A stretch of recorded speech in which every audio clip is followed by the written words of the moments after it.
Muy buenas noches. Vamos a abordar ahora en Cantabria desde La Solana un asunto que está de máxima actualidad, que no es otro que el de los nacionalismos, su presente, su pasado, sus orígenes, su evolución y su historia. Para ello está aquí con nosotros un experto en la materia, el investigador Jesús Lainz. Buenas noches. Buenas noches.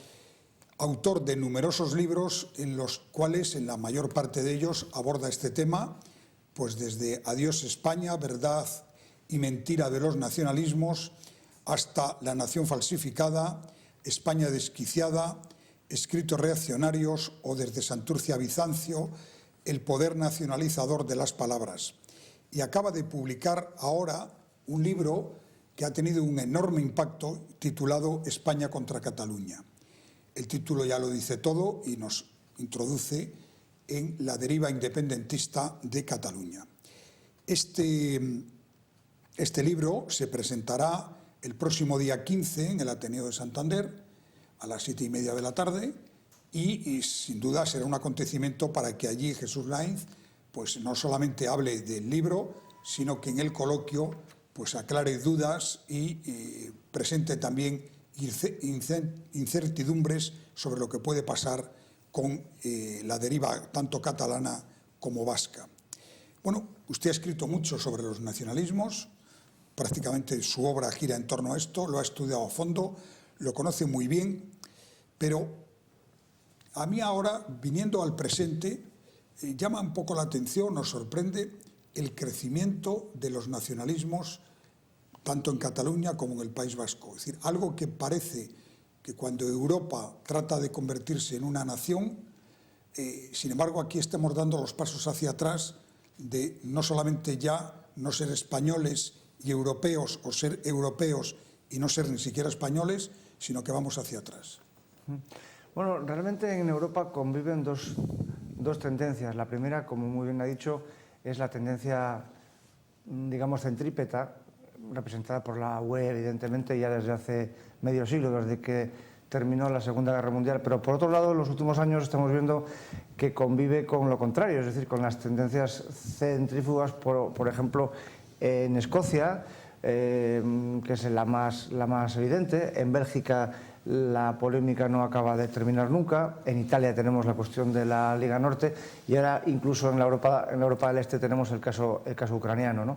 Pero efectivamente durante mucho tiempo España ha sido una rara avis, ha sido una excepción en la Unión Europea, por lo menos, porque mientras que en el resto de los países la cuestión de la existencia nacional no se cuestionaba, en España llevamos siglo y pico de perpetua crisis, de perpetuo cuestionamiento de la propia existencia de España. Nada más hay que pensar, por ejemplo, en la generación del 98, ¿no?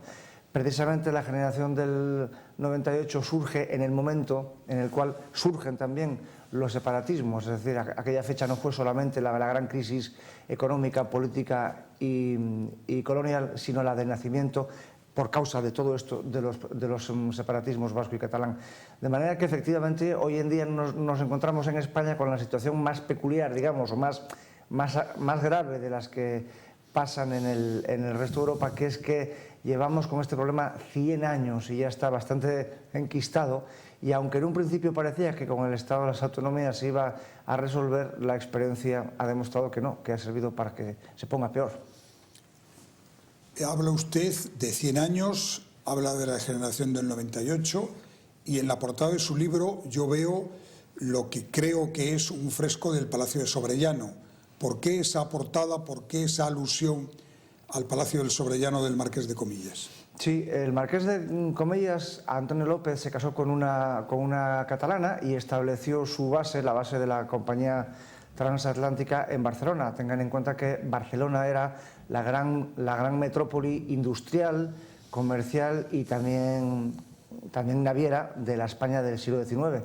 Y entonces el Marqués de Comillas puso a disposición del gobierno sus buques para llevar a los soldados, a los voluntarios, a las guerras de Cuba y Filipinas. Y precisamente en Comillas, en el Palacio de Sobrellano, en uno de los frescos de la sala principal, hay una escena muy bonita de los voluntarios catalanes con las barretinas y la bandera de España embarcando en el muelle de Barcelona con Montjuïc al fondo en los barcos, en el buque Santander, para ser exactos, en los barcos del Marqués de Comillas. Después está puesto ahí en el Palacio. Y entonces quise utilizar esa imagen en la portada del libro porque representa justamente todo lo que quiero demostrar en el libro, que es que los catalanes, lejos de estar en España de alquiler, lejos de estar en España como pueblo conquistado, que es lo que dicen ellos, lo que dicen los nacionalistas, fue justamente de todos los pueblos de España, de todas las regiones de España, la que, por ejemplo, en el siglo XIX más se involucró en la lucha por las colonias, en el imperialismo, en la política belicista, incluso con un patrioterismo que hoy nos llamaría la atención, nos causaría un poco de vergüenza ajena, ¿no? Precisamente por eso fue la crisis, digamos, separatista en Cataluña en el año 98 fue especialmente curiosa, especialmente, en cierto modo, bochornosa, porque la región que más había insistido en no dar autonomía a los cubanos, en no dar ningún tipo de concesión ni política, ni económica, ni comercial a sus reivindicaciones, la región que más quería conservar los aranceles para mantener no solamente el mercado español cautivo, sino el de las colonias, pues fue justamente Cataluña. Entonces, la primera región en enviar voluntarios para luchar contra los separatistas cubanos, la región que más se distinguió 30 años antes, en la guerra de Marruecos fue también Cataluña, con los famosos voluntarios catalanes al mando de Prim. Entonces, esa misma región que era la más imperialista, la más belicista, la más patriotera, sin embargo, cuando España pierde el 98 las colonias, se convierte de la noche a la mañana, con pocos días de diferencia. La misma prensa que hasta el día anterior a la batalla de Cavite había sido patriotera, belicista, había dicho que España no podía abandonar las colonias hasta que no se hubiera acabado la última gota de sangre de cada soldado español.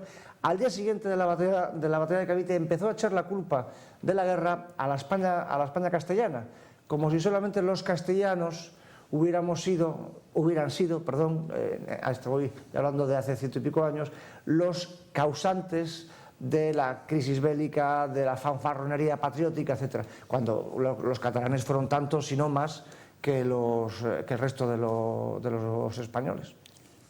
Por tanto, la raíz histórica de los nacionalismos no es tampoco como nos parece a nosotros ahora. En el sentido... Sí, de la reivindicación de independencia, etc. Evidentemente ellos lo que intentan es dar el mayor pedigrí posible, ir cuanto más lejos mejor. Es decir, el simple simposio España contra Cataluña, del cual, con mala intención, he de confesar, he tomado el título del libro. El título del libro completamente es España contra Cataluña, historia de un fraude. Evidentemente, la España contra Cataluña lo utilizo de manera irónica. Pero lo que ellos vienen a sostener es que por lo menos desde hace 300 años, desde el famoso 11 de septiembre de 1714, los catalanes fueron invadidos, conquistados por los españoles y están aquí de mala gana y poco menos que de prestado, ¿no?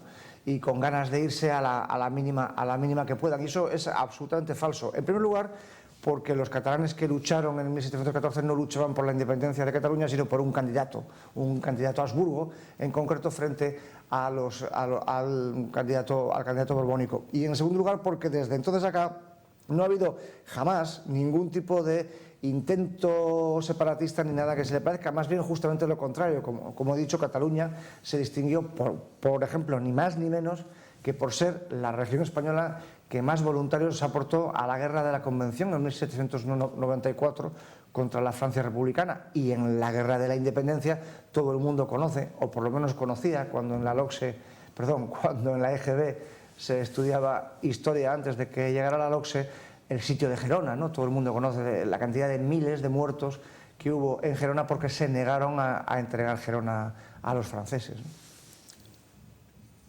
Ahora mismo, en el presente, sí parece claro que los nacionalistas catalanes, es decir, una parte importante de la población de Cataluña, sí se está enfrentando al resto de España, exigen la independencia, no acatan la Constitución, y frente a eso hay una tendencia que parece aceptada por los dos grandes partidos de mantener la calma, no provocar, no hacer nada que pueda parecer una provocación e incluso de negociar.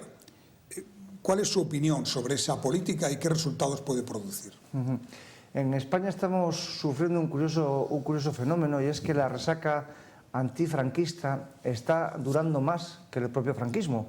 Llevamos ya 37 años de régimen constitucional y, sin embargo, los nacionalistas siguen viviendo de rentas de la falsa idea de que defender la nación española es cosa de fachas, es cosa de franquistas. Es como si entendiéramos que defender la nación francesa es cosa de napoleónicos, es decir, es una cosa absolutamente absurda. Si lo contamos fuera de nuestras fronteras, nadie podría comprender que una nación tenga que asumir la representación de un momento histórico concreto o de un gobernante concreto, ¿no? Entonces, en España sucede que llevamos 4 décadas de defensa tibia, vamos a llamarlo así, de la nación española, de su Constitución y de su ley, porque hacerlo nos convierte en franquistas, en fascistas, en centralistas, en imperialistas, mientras que cualquier reivindicación neofeudal, cuanto más microscópica mejor, es el colmo del progresismo. Por ejemplo, el eminente intelectual izquierdista, por cierto, Fernando Savater, ha escrito a menudo sobre lo que él llama la izquierda lerda, es decir, esa izquierda que ha dado la coartada progresista a los separatismos frente a el rechazo innato que siente por una idea de España, dado que buena parte de la izquierda, ya desde tiempos de hazaña o incluso desde un poquito atrás, siente que España es un error perpetuo, es decir, es una eterna historia de reacción, de caspa, de inquisición, de imperio, de reyes católicos, de unidad religiosa y posteriormente de alzamiento contra los franceses y de franquismo. Por lo tanto, todo lo que tenga que ver con la nación española es reaccionario y malo, y todo lo que tenga que ver con los que se oponen a la nación española son necesariamente progresistas. Piénsese la cobertura ideológica que durante muchísimas décadas dio la izquierda española, incluso a la ETA, es decir, a las acciones terroristas de la ETA, ¿no? Entonces, la razón por la que 30 y tantos años después tanto el PSOE como el PP continúan, digamos, amordazados, acomplejados frente a esta cuestión es que es realmente el gran problema de España. Si en España los partidos que están destinados evidentemente a gobernar tuvieran tan clara la idea de la nación como la tiene cualquier partido, tanto de izquierdas como de derechas, en cualquier país de Europa, no estaríamos hablando de esto. Con la Constitución, con lo que fue la transición en España, se decidió, se instauró el Estado de las Autonomías. Visto ahora con perspectiva, aquello del café para todos que se dijo en su momento, es decir, no constituir 2 o 3 comunidades autónomas, Cataluña, País Vasco, Galicia, y el resto permanecer como Estado central. En su opinión, ¿eso ha sido un acierto, un error? ¿Era necesario? ¿Cómo habría que revisar ahora esa historia? España ha sido el país de Europa de los últimos 200 años el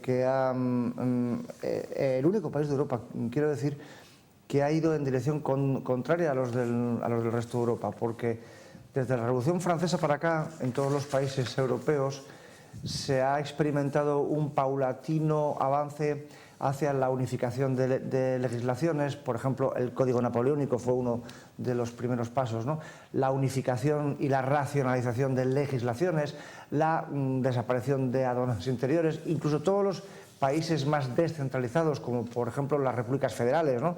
la República Federal Alemana, etcétera, etcétera, han ido, a pesar de su denominación de Estado federal y a pesar de su división administrativa, siguiendo en buena parte el modelo de los reinos previos a la unificación alemana, han seguido, sin embargo, y lo estamos viendo continuamente, un paulatino camino hacia la racionalización, hacia la economización del sistema de gobierno y hacia la unificación. También pasó lo mismo en la Confederación Helvética. En Francia hemos visto como un presidente socialista, por cierto, del que bien podían tomar nota los socialistas patrios, hace 2 semanas ha anunciado que quiere recentralizar más Francia, la muy centralizada Francia, todavía hacerla más centralizada por razones de eficacia administrativa, de igualdad ante la ley y de unidad nacional. Aquí, sin embargo, se ha hecho lo contrario, sobre todo en el 78, como imitación del sistema de estatutos republicanos, creyendo que dando, sobre todo al País Vasco y a Cataluña, pero a todos los demás, por aquello de no hacer agravio, dando un estatuto de autonomía y descentralizando, no solo administrativa, sino políticamente, en el grado máximo, a todas las comunidades autónomas, se diluiría, se terminaría por fin con el problema del separatismo. Y sin embargo, la experiencia nos ha dicho que no ha sido así. Entre otras cosas, fundamentalmente, no solamente por la inaplicación de la ley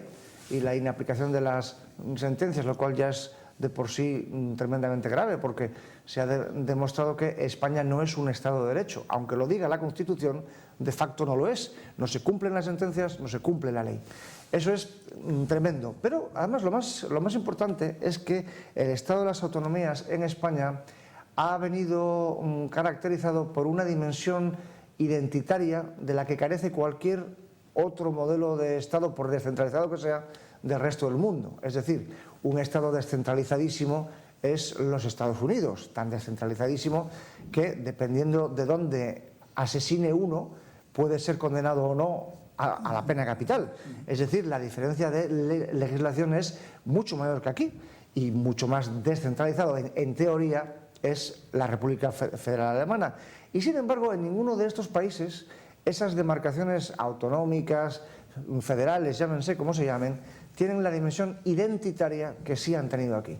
Es decir, los gobiernos autonómicos han tenido, sobre todo en el País Vasco y en Cataluña, evidentemente, la vocación de utilizar el Estado de las autonomías como trampolín hacia la secesión. De ahí su estrategia a largo plazo, muy bien medida y muy bien llevada a cabo, de controlar la educación, porque ellos sabían que controlando la educación y adoctrinando a los niños, es decir, no educándoles, sino adoctrinándoles, en la siguiente generación se podía llegar a donde hemos llegado ahora. Hay un testimonio muy interesante que cuenta José Bono en sus memorias, de una conversación que tuvo en cierta ocasión cenando, si no recuerdo mal, en casa de Francisco Fernández Ordóñez, que también fue ministro socialista en los años 80 con los gabinetes de Felipe González, que Jordi Pujol le dijo al ministro Fernández Ordóñez que la independencia no era cosa de su generación, sino de la siguiente, y que para ello a lo que se tenía que dedicar él y sus gobiernos era a la enseñanza, la bandera y la lengua. Esas eran las tres claves con las cuales el siguiente gobierno o la siguiente generación de nacionalistas catalanes podrían poner, digamos, el órdago encima de la mesa, y es lo que ha sucedido. La verdad es que estábamos más que avisados, no es ninguna sorpresa, no lo han ocultado nunca. Usted es cántabro, santanderino por más señas.